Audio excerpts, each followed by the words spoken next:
Kita lanjutkan kajian kita masih membahas seputar Lailatul Qadar, dan malam ini kita fokus amalan-amalan penting di malam Lailatul Qadar. Apa saja amalan yang kita lakukan apabila malam ini adalah malam Lailatul Qadar? Ma'asyiral muslimin yang dimuliakan Allah Subhanahu wa taala,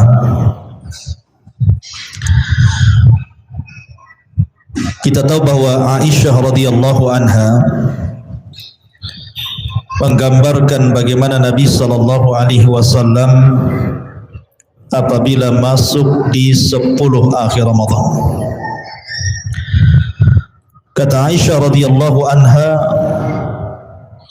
kana an-nabiy sallallahu alaihi wasallam idza dakhala al-ashra shadda mi'zarahu wa ahya lailatahu wa ayqadha ahlahu. Nabi sallallahu alaihi wasallam apabila masuk di 10 akhir Ramadan, maka Nabi sallallahu alaihi wasallam mengencangkan sarungnya, maknanya sungguh-sungguh lagi di dalam beribadah. Kemudian menghidupkan malamnya dan membangunkan keluarganya untuk beribadah. Lalu dengan apa kita hidupkan malam Lailatul Qadar itu? Ini yang kita akan bahas. Pertama, amalan yang paling utama dari semua amalan adalah doa. Dan itu berdasarkan hadis Aisyah radhiyallahu anha ketika bicara di hadapan Rasul dan mengatakan, ya Rasulullah, in adraktu lailata qadri famada aqul. Rasul, kalau seandainya aku tahu nih malam ini malam Lailatul Qadar, kira-kira apa yang harus aku ucapkan? Maka Nabi sallallahu alaihi wasallam bersabda, quli Allahumma innaka afuwun tuhibbul afwa fa'fu anni. Katakan wahai Aisyah, ya Allah, sesungguhnya engkau zat yang maha pemaaf dan suka kepada orang yang memaafkan, maka maafkanlah diriku.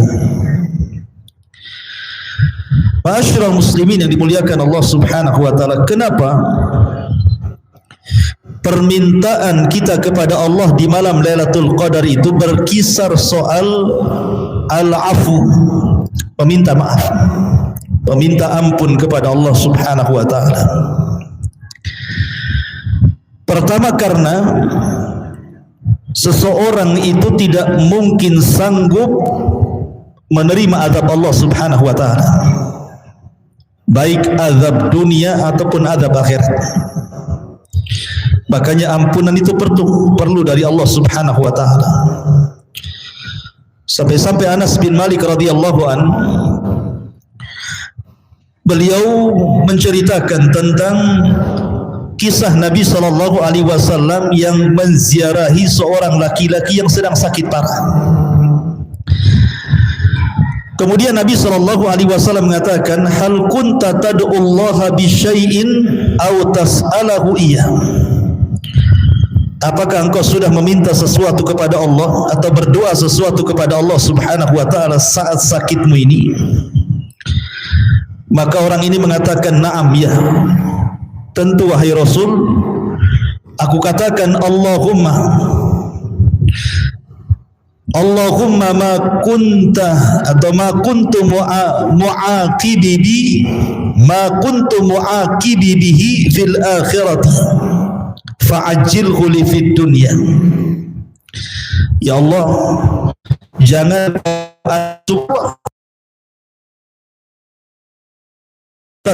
tidak akan menurunkan azabnya walaupun di dunia engkau tidak akan Kemudian Rasul mengatakan, afala qulta, tidakkah kau mengucapkan Allahumma atina fid dunya hasanah wa fil akhirati hasanah wa qina adzabannar. Tidakkah kau mengucapkan, ya Rabb kami, berikan di dunia ini kebaikan, di akhirat juga kebaikan, dan bebaskan kami dari azab neraka. Akhirnya orang ini mengatakan, Abi perintahkan Nabi sallallahu alaihi wasallam, pada Allah bihi fahullah. Dia pun berdoa kepada Allah dan Allah pun menyembuhkan penyakitnya. Dari sini kenapa kemudian kita meminta kepada Allah ampun dan maafnya? Karena sebenarnya kita tidak akan sanggup kalau Allah mengazab kita. Walaupun itu azab, apalagi dalam akhirat. Maka dalam itu kita disuruh untuk meminta maaf dan ampunan kepada Allah Azza wa Jalla. Yang kedua, karena meminta maaf dan ampunan itu adalah doanya seluruh para nabi. Semua doa para nabi seperti itu. Bahkan Nabi Allah Adam alaihi salam ketika oleh Allah diturunkan Sri Lanka, kemudian Hawa diturunkan di Jeddah, kemudian keduanya saling mencari, berjumpalah di Arafah. Maka ketika berjumpa di Arafah, maka Allah Subhanahu wa taala mengajarkan kepada satu kalimat yang pertama kali diucapkan bumi. Apa ucapannya? Rabbana zalamna anfusana wa illam taghfir lana wa tarhamna lanakunanna minal khasirin. Kalimat pertama yang diucapkan di dunia oleh Adam dan Hawa. Ya Rabb kami, sungguh kami telah mendolimi diri kami jika Kau tidak mengampuni kami dan tidak memberikan kasih sayang kepada kami, tentu kami termasuk orang-orang yang rugi. Jadi inti dari permintaan Adam dan Hawa adalah minta maaf, ampunan dari Allah Ta'ala. Kemudian yang ketiga, doa minta ampun atau meminta maaf kepada Allah itu adalah doanya malaikat kepada orang-orang iman. Makanya Allah mengatakan, alladzina yahmiluna arsy man haulahu yusabbihuna bihamdi rabbihim wa yu'minuna bihi wa yastaghfiruna lilladzina amanu rabbana wasi'ta kulla syai'in rahmatan wa ilman faghfir lilladzina tabu ila akhiril ayat. Malaikat-malaikat mikul arsy dan malaikat-malaikat di sekitar mereka bertasbih dengan mengucap mereka. Mereka beriman dengan Allah dan mereka memintakan ampun kepada orang yang beriman.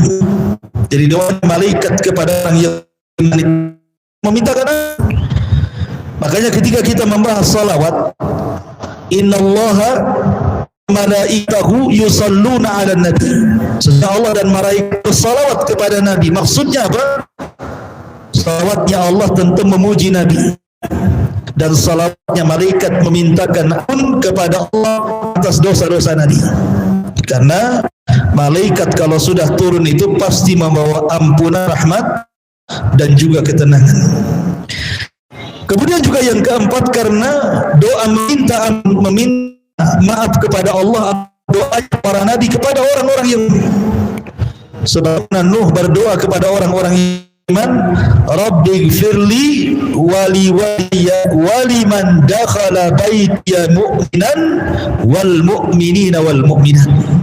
Ya Rabb kami, ampuni kedua orang tuaku dan kepada orang yang masuk ke rumahku, baik dia seorang mukmin laki-laki ataupun perempuan.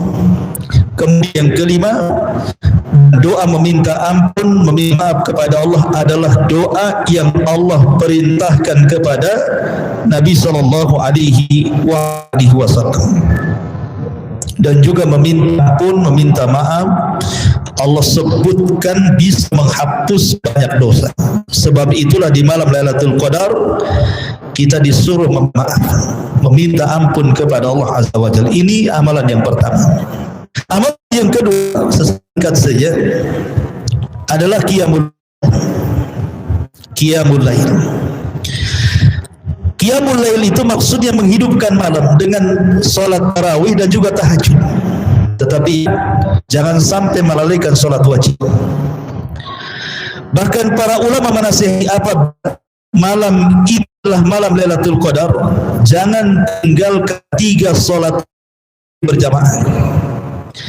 Pertama sholat maghrib berjamaah, yang sholat isya berjamaah, kemudian yang ketiga subuh berjamaah.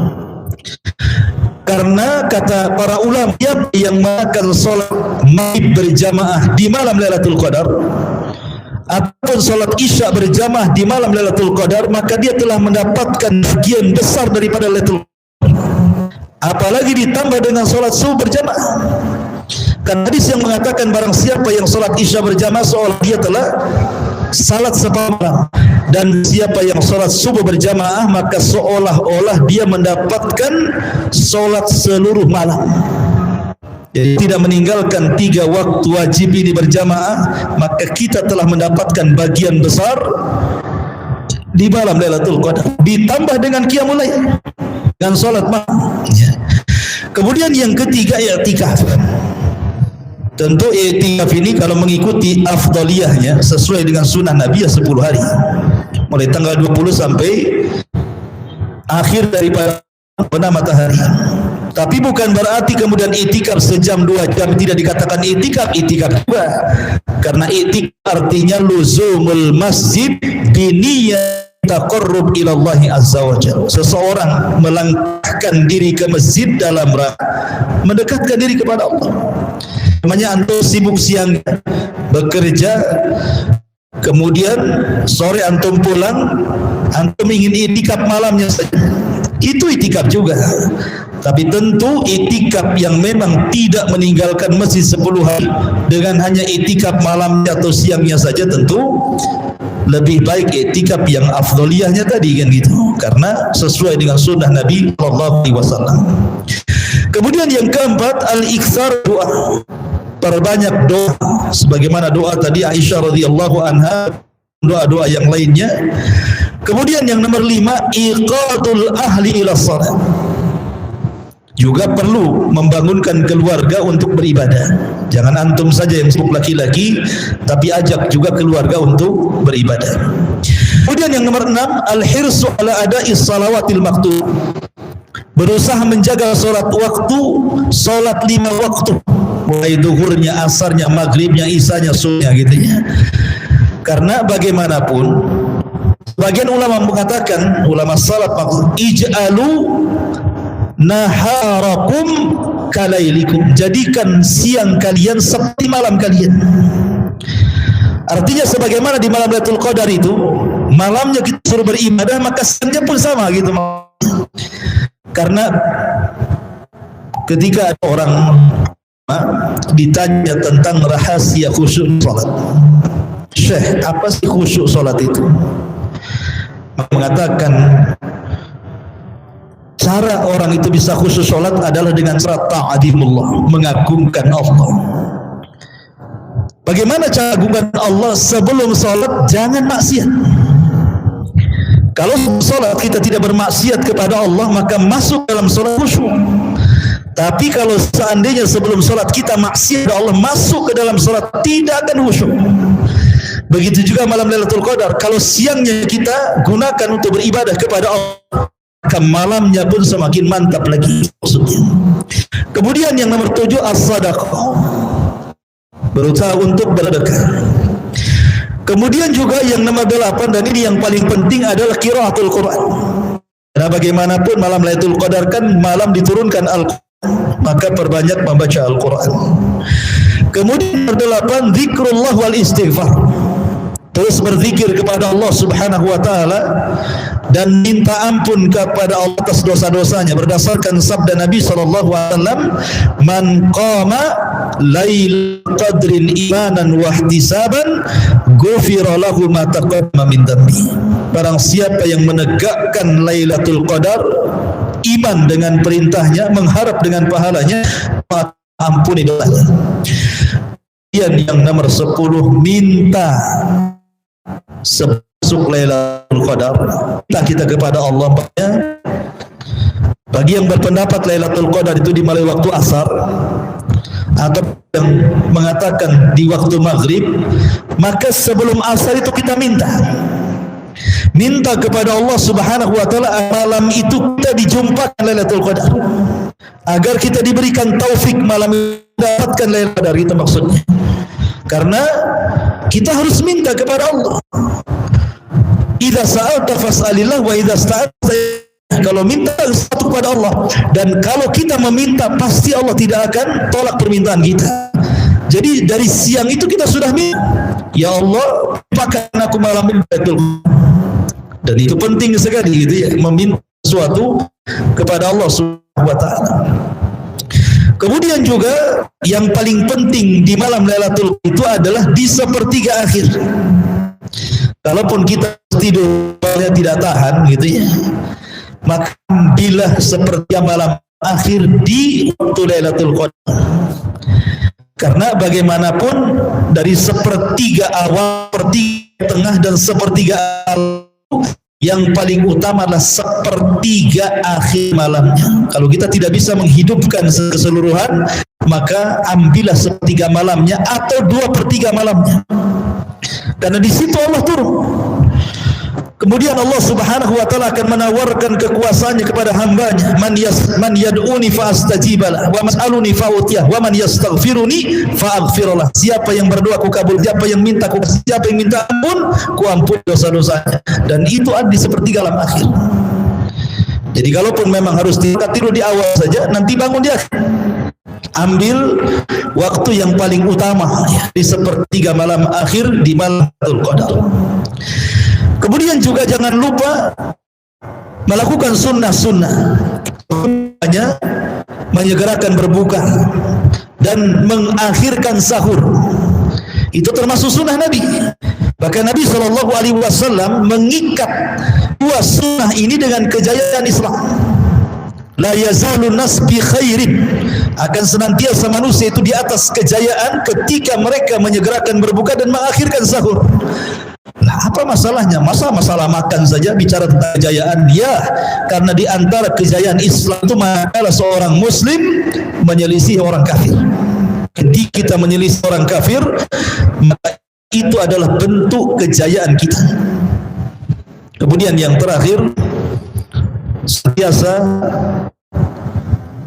kita minta Allah Subhanahu wa ta'ala. Kalaupun harus tidur, maka bacalah doa supaya tidurnya ibadah gitu ya. Habis tidur juga kita berdoa kepada Allah Subhanahu wa ta'ala. Pokoknya aktivitas apapun jangan lupa berdoa. Ke kamar mandi berdoa, keluar kamar mandi berdoa, pakai baju berdoa, dan begitu seterusnya ya. Hati kita irtibat, ada ikatan dengan Allah Subhanahu wa ta'ala. Allahu a'lam. Ini di antara amalan yang dijelaskan para ulama, amalan Lailatul Qadar. Subhanaka asyhadu an la ilaha illa anta astaghfiruka wa atubu ilaik. Allahu ta'ala. Assalamualaikum warahmatullahi wabarakatuh.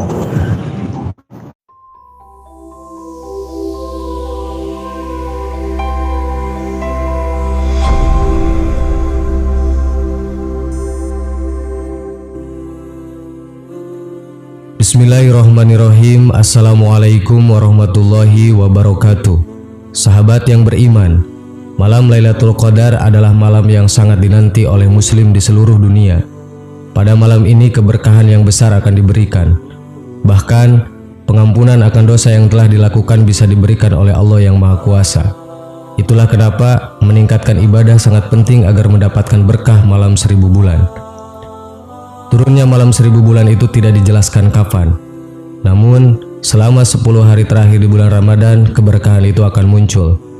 Kalau kita ingin mendapatkan berkah malam Lailatul Qadar, simak doa dan amalannya sebagai berikut.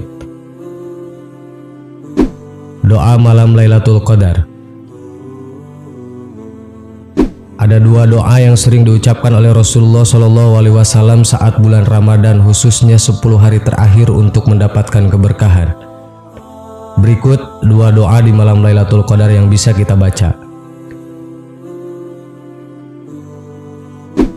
Doa pertama berbunyi, Allahumma innaka afuwun tuhibbul afwa fa'fu anni.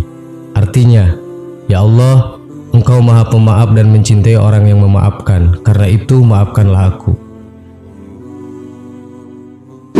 Doa kedua adalah doa sapu jagat yang juga sering diucapkan oleh Rasulullah SAW saat bulan Ramadan. Doa itu berbunyi, Rabbana atina fid dunya hasanah wa fil akhirati hasanah wa qina azabannar. Artinya, wahai Tuhan kami, anugerahkanlah kepada kami kebajikan di dunia dan di akhirat, serta peliharalah kami dari siksa api neraka. Cara mendapatkan Lailatul Qadar dan amalan yang dianjurkan. Mendapatkan malam Lailatul Qadar memang tidak mudah, karena tidak semua orang mendapatkannya. Dibutuhkan usaha yang tidak kenal lelah untuk selalu meningkatkan ibadah, terutama di 10 hari terakhir di bulan Ramadan. Sebagaimana yang dipraktikkan oleh Rasulullah SAW. Agar mendapatkan keutamaan Lailatul Qadar, maka hendaknya memperbanyak ibadah selama bulan Ramadan. Pada 10 malam terakhir di bulan Ramadan, terdapat sebuah keistimewaan di dalamnya, yaitu adanya satu malam istimewa di antara 10 hari terakhir yang jika umat muslim beribadah dengan sungguh-sungguh, maka itu lebih baik daripada beribadah selama 1000 bulan. Malam yang istimewa itu dikenal dengan istilah malam Lailatul Qadar. Malam Lailatul Qadar menjadi malam yang tepat bagi umat muslim untuk memohon ampunan kepada Allah Subhanahu wa Ta'ala di 10 hari terakhir. Setiap muslim berharap mendapatkan kemuliaan di malam Lailatul Qadar. Kemudian bagaimana cara mendapatkan malam Lailatul Qadar? Berikut berbagai cara untuk mendapatkan Lailatul Qadar. 1. Bangun di malam hari. Rasulullah SAW bersabda, barang siapa yang melakukan sholat isya berjamaah seolah-olah ia berqiyam atau bangun malam di separuh malam, dan barang siapa yang sholat subuh berjamaah seolah-olah ia melakukannya di sepanjang malam tersebut. Hadis riwayat Muslim. 2. Perbanyak ibadah. Nabi Muhammad SAW bersabda, barang siapa yang menghidupkan malam Lailatul Qadar dengan berbagai amal ibadah secara yakin dan percaya kepada pahala yang disediakan Allah dengan secara ikhlas, maka Allah akan mengampunkan segala dosanya yang telah lalu. Ibadah yang perlu ditingkatkan antara lain mengerjakan sholat 5 waktu berjamaah, mendirikan qiyamul lail, sholat tarawih, tahajud, dan lain-lain, membaca Al-Quran sebanyak-banyaknya, membaca zikir, istighfar, dan berdoa serta mengerjakan amalan lainnya. Ibadah hendaknya dilakukan secara khusyuk dan bersungguh-sungguh. 3. I'tikaf di masjid. Beriktikaf di masjid juga merupakan cara mendapatkan malam penuh berkah. Abu Sa'id menceritakan tentang i'tikaf Rasulullah di masjid yang ketika itu berlantaikan tanah dan tergenang air. Aku melihat pada kening Rasulullah ada bekas lumpur di pagi hari di bulan Ramadan. Hadis riwayat Muslim. 4. Bermujahadah atau bersungguh-sungguh dalam ibadah. Untuk mendapatkan keberkahan malam Lailatul Qadar adalah dengan bermujahadah dalam ibadah kepada Allah Subhanahu wa Ta'ala. Sungguh, Rasul tercinta pada 10 hari terakhir dari bulan Ramadan lebih bermujahadah melebihi kesungguhan beliau di waktu lainnya. Hadis riwayat Muslim. Bermujahadah di sini seperti berpuasa dengan tanpa melakukan maksiat, membaca Al-Quran dengan pemahaman dan penghayatan, dan menunaikan sholat ibadah tarawih. 5. Berdoa dengan sungguh-sungguh.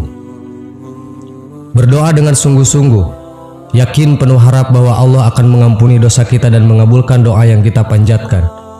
Wahai Rasulullah, tanya Aisyah, bagaimana menurutmu andai aku mendapatkan Lailatul Qadar? Doa apa saja yang harus aku baca? Beliau bersabda, ucapkanlah, Allahumma innaka afuwun karim tuhibbu afwa fa'fu anni ya karim.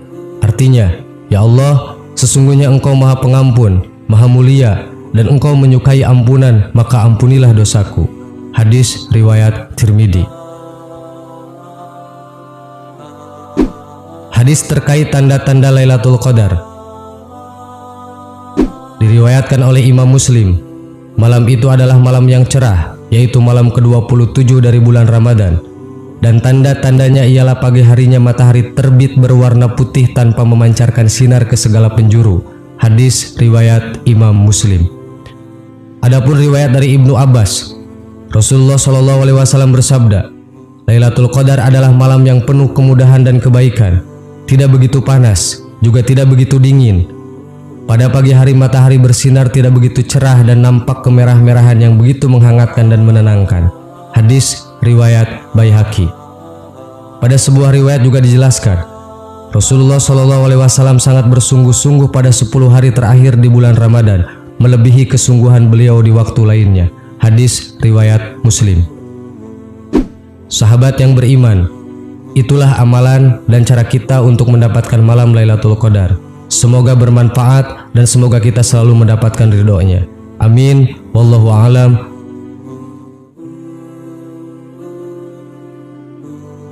Bismillahirrahmanirrahim. Assalamualaikum warahmatullahi wabarakatuh.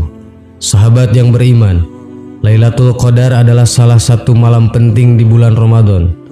Tidak ada satupun orang yang mengetahui kapan terjadinya malam Lailatul Qadar, sebab hanya Allah Subhanahu wa Ta'ala yang mengetahuinya.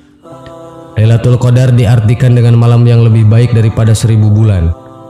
Tak hanya itu, malam Lailatul Qadar adalah malam di mana kitab suci Al-Quran diturunkan, yang dijelaskan dalam Al-Quran surat ke-97 surat Al-Qadar. Surat Al-Qadar memiliki 5 ayat yang menjelaskan keutamaan malam Lailatul Qadar sebagai berikut. Ayat pertama, Inna anzalnahu fi lailatul qadar. Sesungguhnya kami telah menurunkannya Al-Quran pada malam Qadar. Ayat kedua, Wa ma adraka ma lailatul qadar. Dan tahukah kamu apakah malam kemuliaan itu? Ayat ketiga, Lailatul Qadri khairum min alfi syahr. Malam kemuliaan itu lebih baik daripada 1000 bulan. Ayat keempat, Tanazzalul malaikatu warruhu fiha biizni rabbihim min kulli amr. Pada malam itu turun para malaikat dan ruh Jibril dengan izin Rabb-nya untuk mengatur semua urusan. Ayat kelima, Salamun hiya hatta matla'il fajr. Sejahteralah malam itu sampai terbit fajar. Tak ada yang tahu pasti kapan malam mulia itu datang. Tetapi menurut beberapa hadis, Lailatul Qadar jatuh pada 10 malam terakhir di bulan Ramadan, tepatnya pada salah satu malam ganjil. Tak ada yang tahu pula siapa yang mendapatkan kemuliaan Lailatul Qadar. Banyak umat muslim berlomba-lomba untuk mendapatkan malam Lailatul Qadar karena banyak kebaikan di dalamnya. Namun banyak orang yang bertanya-tanya, bagaimana ciri orang yang mendapatkan Lailatul Qadar? Berikut adalah 4 ciri orang yang mendapatkan Lailatul Qadar. 1. Selalu mendekatkan diri kepada Allah Subhanahu wa Ta'ala. Kebaikan yang didapat dari malam Lailatul Qadar apabila orang tersebut mendapatkannya, dia akan ikhlas beribadah kepada Allah. Setelah Lailatul Qadar, orang itu akan senantiasa selalu berusaha menjadi yang terbaik di mata Allah dan selalu berbuat baik kepada sesama umat muslim, dan dia juga akan selalu mengerjakan perintah Allah Subhanahu wa Ta'ala dengan ikhlas. 2. Selalu takut akan dosa. Keberkahan orang yang mendapatkan malam Lailatul Qadar ialah dia akan takut dengan perbuatan dosa. Semua perbuatan yang menghasilkan dosa dia pasti akan menjauh. Sebab sebagaimana yang diketahui bahwa perbuatan yang menghasilkan dosa sangat tidak disukai oleh Allah Subhanahu wa Ta'ala. 3. Selalu merasa kurang dalam ibadah. Orang yang mendapatkan malam Lailatul Qadar yang lebih baik dari 1000 bulan ini akan senantiasa menjalankan ibadah 5 waktu dan juga menjalankan sunnah-sunnah Nabi Muhammad SAW. Sebab dia akan selalu merasa sangat kurang ibadahnya. 4. Selalu rendah hati. Kerendahan hati merupakan cerminan dari sikap dewasa. Orang yang memiliki sikap rendah hati ini tidaklah merasa sombong dan angkuh dengan kelebihan yang dimilikinya. Justru ia cukup cerdas untuk menutupi kelebihannya dan mengakui kekurangannya. Dalam kehidupan sehari-hari baik dengan sesama manusia, dia selalu menjadi orang yang rendah hati dan bersikap sewajarnya saja, tidak merasa sombong dan angkuh terhadap manusia.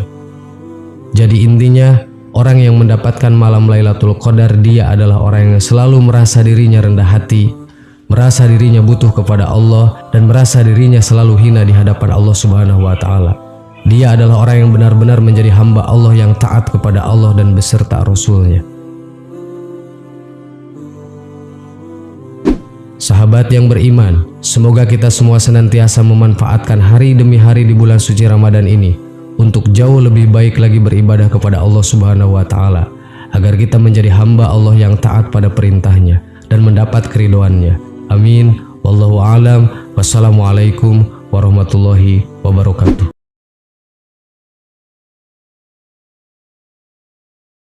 Subhanallah walhamdulillah wala